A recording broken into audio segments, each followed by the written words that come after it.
Okay, we're going to do another little tour of the art museum. And this room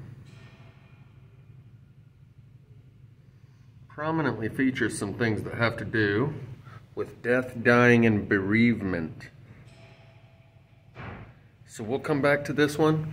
He says it's just about his dog that passed away in 2021. It's called Crossing the Rainbow Bridge. Yeah, it's just about my dog that passed away. Not the recent video by Salty Cracker that says bodies piling up with a picture of Fauci on the front. No, it has nothing to do with that. It's just about my dog. Yeah, I'm just sad my dog died. Because he has to get around the algorithm as well and can't openly say it. What, was your dog put to sleep? One of those? I'm going to show you some of the other stuff in here. We're going to come back to this room. We got some horns. See the horns? CTR. That is a Mormon saying that means choose the righteous. And as you can see on this one, it says religion kills slowly. And you can see the eyeball right there. Alright, so this dude's got like 4 arms and some wings and some horns and a crown and the CTR on his chest, and it says religion kills slowly. Religion versus spirituality. Let your heart lead you through life's journey. No one knows your God better than you do. It's only 350 bucks for this clay. For this guy right here. That's cheap, I think.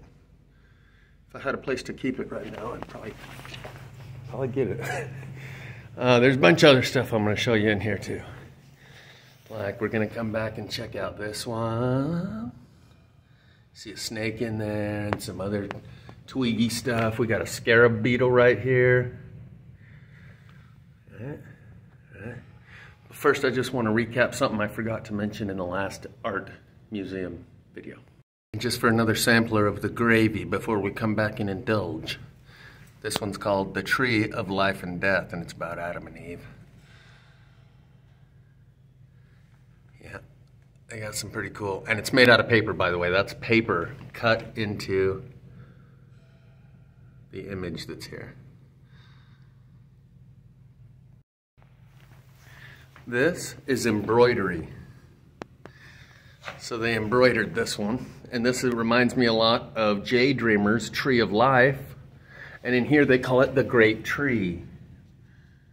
But this is where the white rabbit goes into. When you follow them down the rabbit hole, it's always at the base of a tree, and they fall further and further, almost as if to the center of the earth, it seemed. Get it? The Great Tree, Tree of Life. Okay, we'll come back and check out some of this stuff. First, I want to recap something I forgot to mention in the last video. Spooky. See some flames and some fire over here? We'll come back and take another look. Because this is the spooky room. Or at least that's how it appears today. I must have totally passed up this room last time I was here because I didn't check any of it out. What I forgot to mention when showing you this image, it's titled Second Coming, is that there's clearly a DNA reference right here. This double helix also has the bars, like a twisted ladder. This also has the cross-section bars. There is zero chance that this is not referencing DNA, this shape, this design, this pattern of this double helix. Now the question is, what does DNA have to do with the second coming? So we go over here and we see the triple helix on the earth, a silent witness. And some people could say, well, that's just a squiggly line. That's just 3 squiggly lines. That's not necessarily referencing a triple helix of DNA, but that's definitely referencing DNA.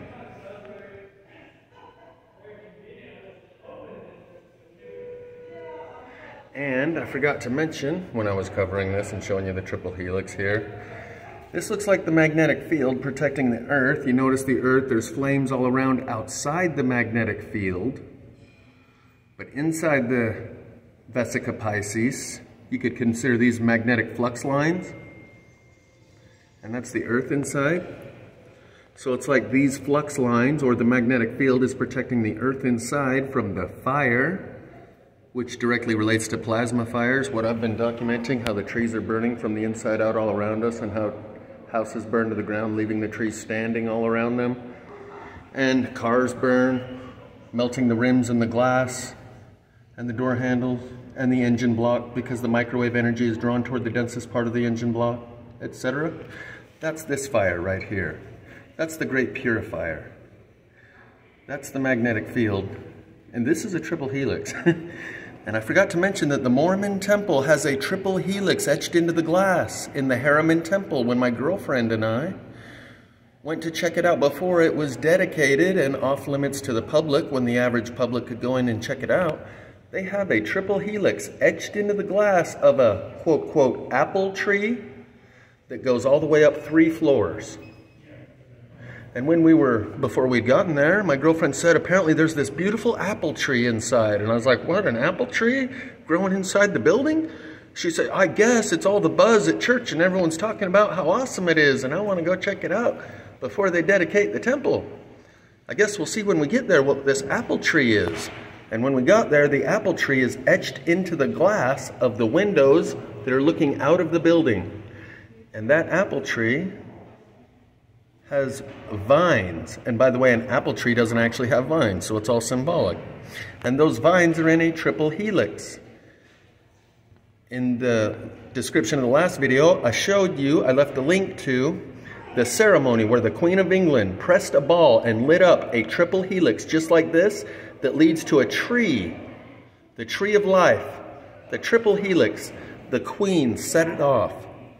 Maybe 6 months ago, a year ago. It was some sort of big pomp and circumstance ceremony where everyone got together so the Queen could come up and push a button. And lights, like Christmas lights, went across the yard for a few thousand feet, maybe 1,000 or 2 feet, across the grass, and then up a tree. That is a reference to a tree of life and a triple helix of DNA, for sure, in that ceremony of the Queen's. They couldn't handle the truth, so they decided to go. Oh, I lied. This is a reference to DNA. What does DNA have to do with the second coming? So that's what I forgot to mention in my last dissertation and visit to this art gallery, was that is a reference to DNA, and that this triple helix is not only something that the Queen has demonstrated she has some sort of familiarity with and association to, but also the Mormon temple in Harriman, I believe is where it was, has that same triple helix. So that's the big question. What does DNA have to do with the second coming?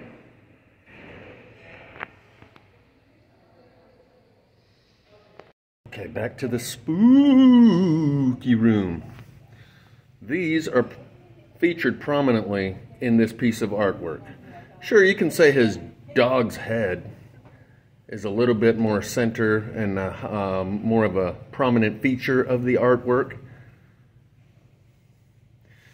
But in the year 2021, that was the big subject, not that. So, my dog passed away. My dog Weasley passed away in 2021 after living for more than 12 years. His loss deeply affected me in a way that I've never felt before. This print explores my grieving experience using the idiom crossing the rainbow bridge, but from a secular perspective. It is often used as a comforting thought depicting someone's late companion waiting for them in the afterlife at the end of a rainbow. Instead, I imagine the rainbow bridge as a space to feel the heartache of loss without judgment while passing through the waves of grief from losing a pet. Yeah, it's just about old Weasley. Yeah, has nothing to do with all the other people that died in the grieving process that everyone else is going through, but from that, It's just about all Weasley. I just lost my dog in 2021. That's all this is about.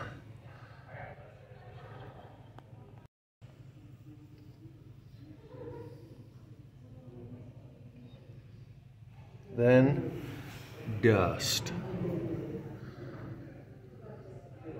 Best shot.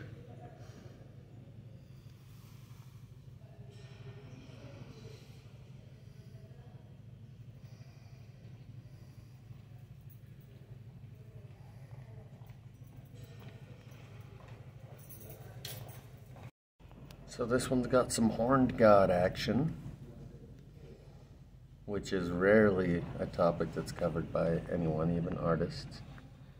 This one's all about religion. We got CTR, that's a Mormon saying, choose the right or choose the righteous.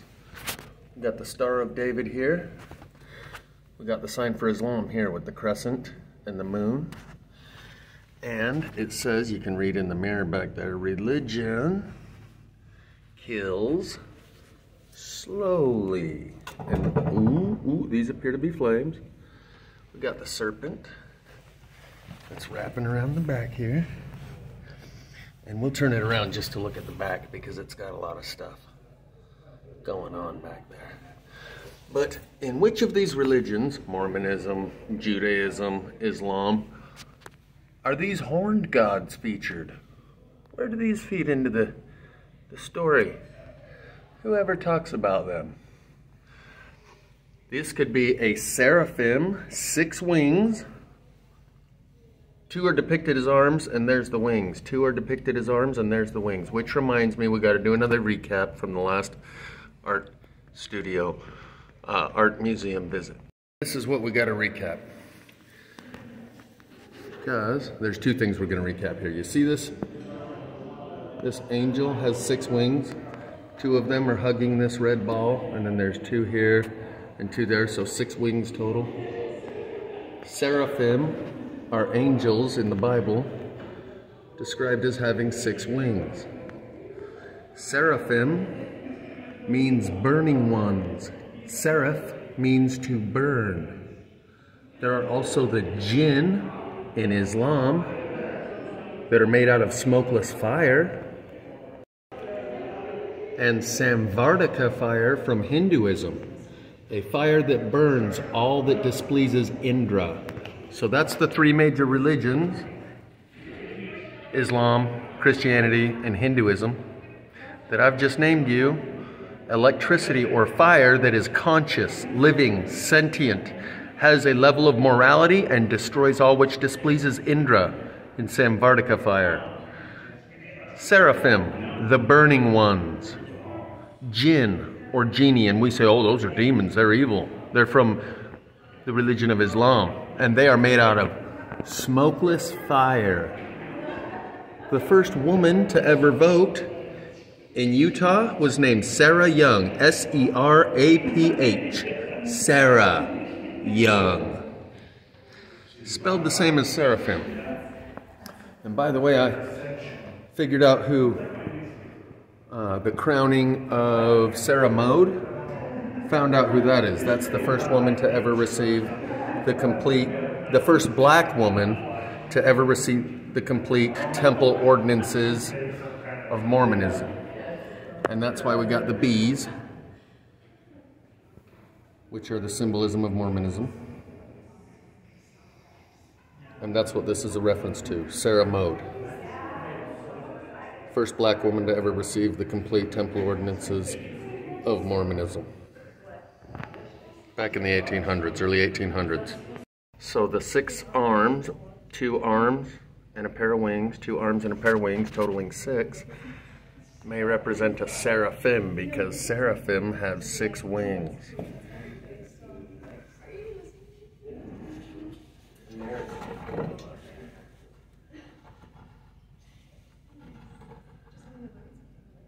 Don't know what the WWJD is.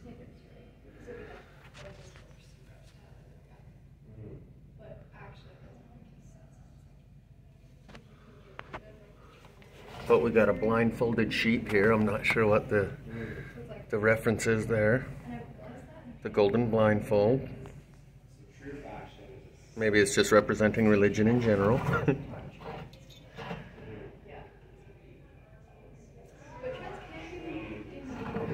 So anyone wants to fill me in on what this means, WWJD?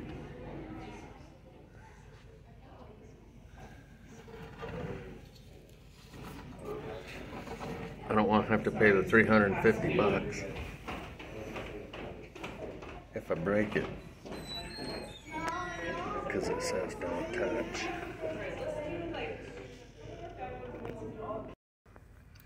Just getting me a thumbnail for a centered image for the thumbnail.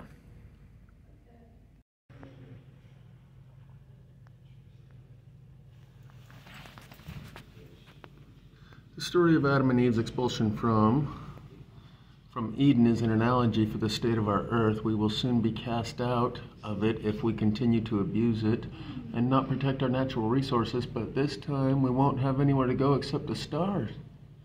According to Daydreamers, we can go follow the white rabbit into the rabbit hole under the great tree of life at the North Pole.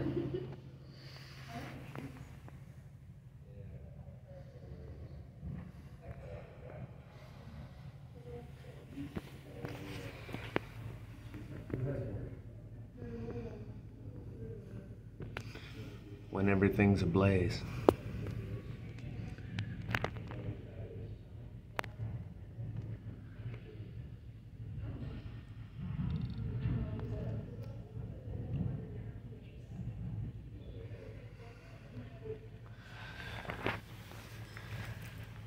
Lost wisdom smolders in sparks that rise and die, as in the phoenix.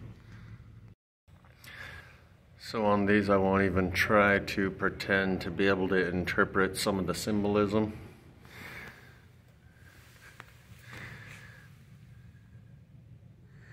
But I know the band Journey has the scarab beetle on a bunch of their album covers. And the scarab beetle is also known as the dung beetle.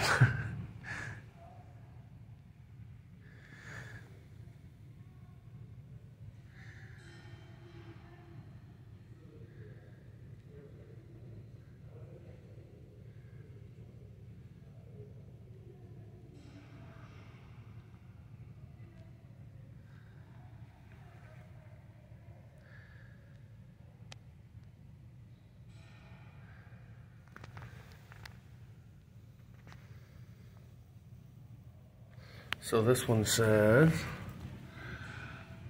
if a body at rest or moving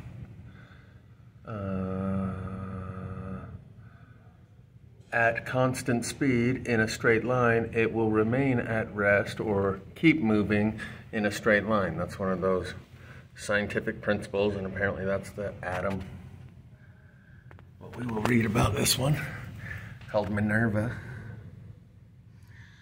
This painting represents a spiritual journey to find my heavenly mother. The attributes associated with Minerva cross cultures with other female deities. I tried to embody... What is that noise? You hear that? It's like the picture is shaking. It was going... brrr, brrr. You hear it? Anyway. The attributes associated with Minerva cross cultures with other female deities. I tried to embody things I learned from other goddesses and my journey of spiritual baptism into the light. I'm thinking that's this one, the Minerva. Egyptian goddess of motherhood, protector of women, goddess of beauty, mother of Pharaoh, wife to Horus, daughter of Ra, the Eye of Ra. That one would be this one, Hathor.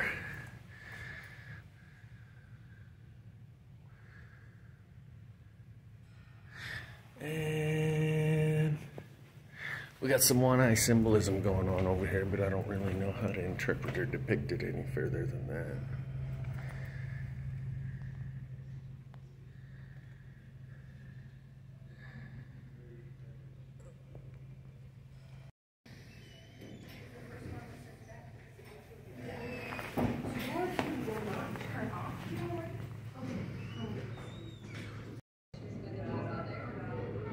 With the life in decline, a world in decay, can paradise be near?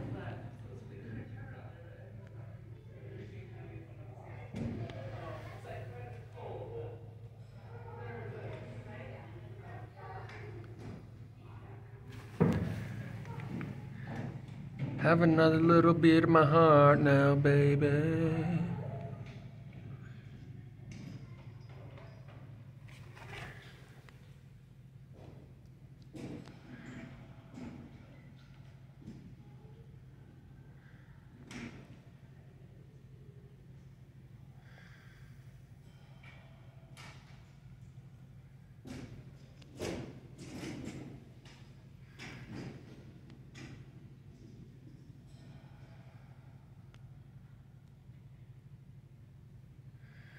And I don't know what Ecclesiastes 3:18 says, but I'm sure it's something profound in relation to the painting and the decline of our world. It's the goddess of eggplants and lettuce and tomatoes and cabbage.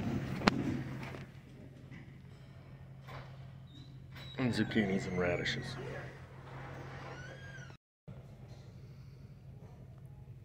Sophia and her house of fools. And if you notice, they got horns.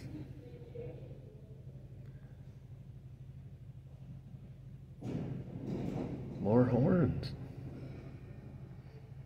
That's not real, right? That's just in myth and legend. There are no real horned beings, right? That's just all made up stuff like dragons, right? Right.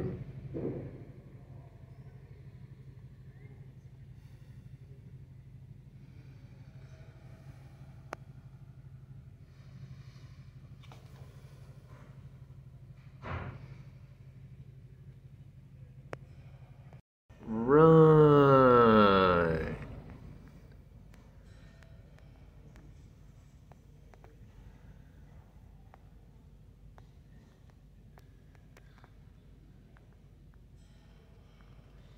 Free your mind, man. Free your mind.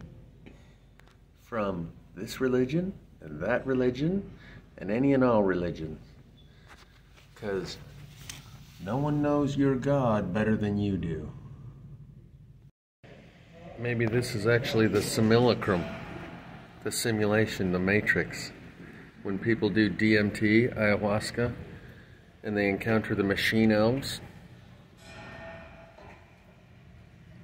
and they think that they can see the structure of the world.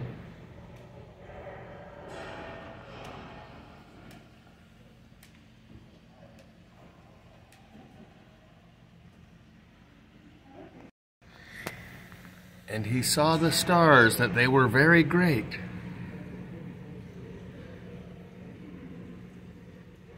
So this is a depiction of what someone could see when they looked at the stars or at heaven.